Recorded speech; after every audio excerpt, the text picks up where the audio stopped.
All right. First and foremost, shout out to the Indianapolis Colts. The best team in football walked into Pittsburgh. They haven't had a W in Pittsburgh since the early 2000s, and we made sure we kept it that way. Hell of a doggone game, but the Pittsburgh Steelers took the W. First and foremost, this was the anniversary celebration of the 2005 Super Bowl 40 team, and we came out here and we made them proud. Last week was a goddamn travesty. Coming into this game, the Pittsburgh Steelers defense was the worst in franchise history. I'm not making this up. This isn't an overreaction. We were the worst in franchise history. We're only 8 years away from 100 years as a franchise, and this season we were performing the worst with the most expensive defense in the NFL. And what did? We bounced back. We finally grew a damn spine. We got a backbone, and we stood up for ourselves. 6 total takeaways, 5 from the defense. We actually played like a championship defense, and we played against a championship caliber team. All right, this ain't a situation where we stepped out there, and no disrespect to these other organizations, but that ain't the Tennessee Titans. That ain't the bottom feeding, Cleveland Browns. No disrespect to Cleveland, all disrespect to Cleveland. I'll take that back. One way or another, we played against the best team, hottest team in football. That offense was operating at a top 5 level in franchise history. Pardon, top 3 level in franchise history. Daniel Jones and Jonathan Taylor had that offense operating better than Peyton Manning's Colts. Look at the numbers. This ain't no damn an overreaction to it. We came and took care of business. We got 5 sacks on the quarterback, 3 interceptions, and 2 fumble recoveries. Strip sacks, might I add, from TJ Watt and also Alex Highsmith. We played like a good defense. Oh, hold on, wait a minute. Oh, I think somebody just threw a flag on Joey Porter because evidently he likes the defensive hold or pass interfere, no matter whether things are going bad or good. One way or another, that's the kind of defense that I want to see moving forward. Play like you actually have heart. Play like you want to play for not only the name on the back of the jersey, but the crest on the front of the jersey as well. We showed up and took care of business. Offense didn't need to do too much. Just take advantage of the takeaways and put points on the board. We took the ball away 6 times. I think we got about, 24 points on just takeaways alone? So that's enough to put points on the board. Now, albeit, we got to be able to put together drives when we get the ball off of a kickoff and go down the field and put points on the board. It's ridiculous how many times we happen to start out games with just straight up 3 and outs. All right, we got to figure out what the fuck our philosophy is on offense. But I'm confident in Aaron Rodgers. As long as we protect that man, we can go and put points on the board. Our tight ends once again showed up, showed out, and picked up necessary receptions to go and move chains, and we protected as well. Washington, Freiermuth, Jonnu Smith, always active on the offense. I will say this much regarding our offense. Roman Wilson, I never want to see that again. All you got to do is just secure the fucking first down. That's it. What you pressing the triangle button for?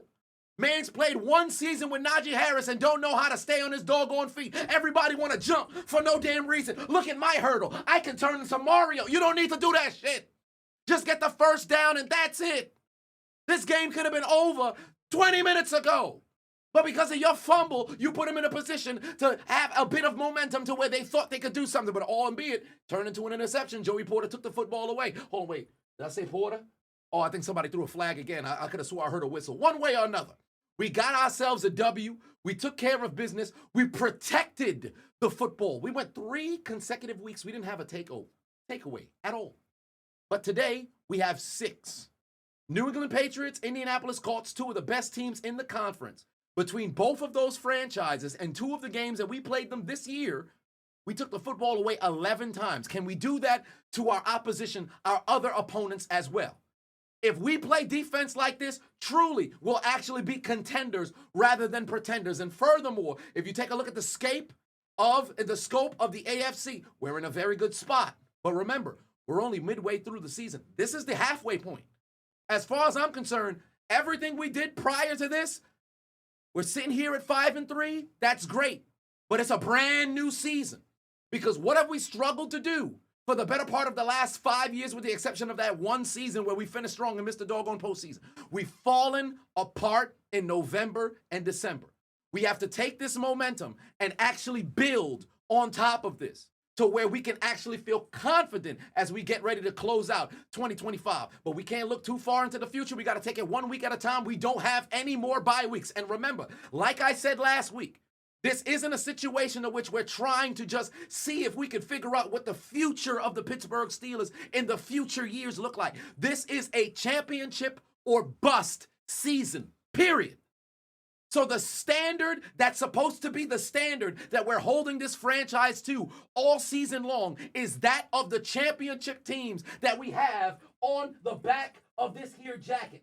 We can't, under any circumstance, not contend for a Lombardi trophy. And every single week, we have to put forth a performance that gives not only the players on the field, not only the coaches on the sideline, but the fans watching at home or inside of the stadium, confidence that this team is able to at least contend for that.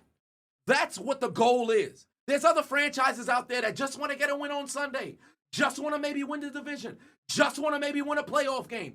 Perhaps advance in the postseason where contend for a championship. We're about winning Lombardis, period.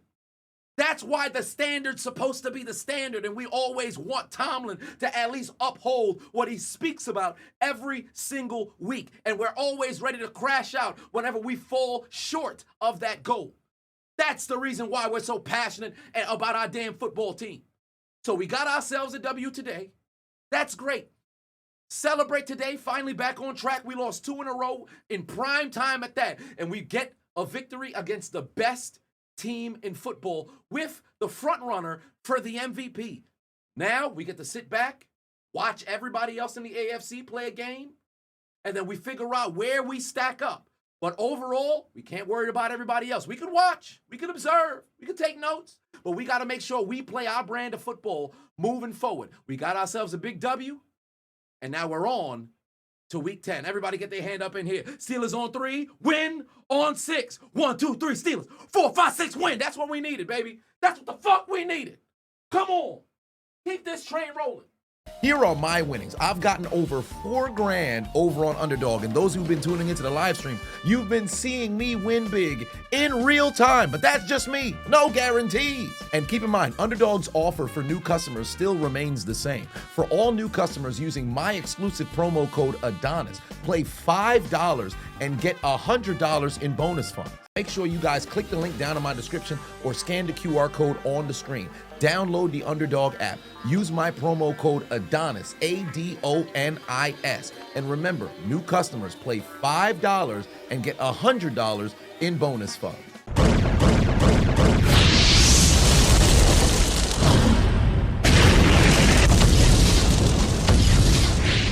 Hey, I appreciate you watching the entire video. Make sure to hit the subscribe button and the like button on the way out if you haven't already. And on top of that, hit that notification bell as well. For whatever reason, YouTube's only showing my videos to 20% of my subscribers. So if you have already turned on the notification bell, turn it off, turn it back on. If you never turn it on, turn it on.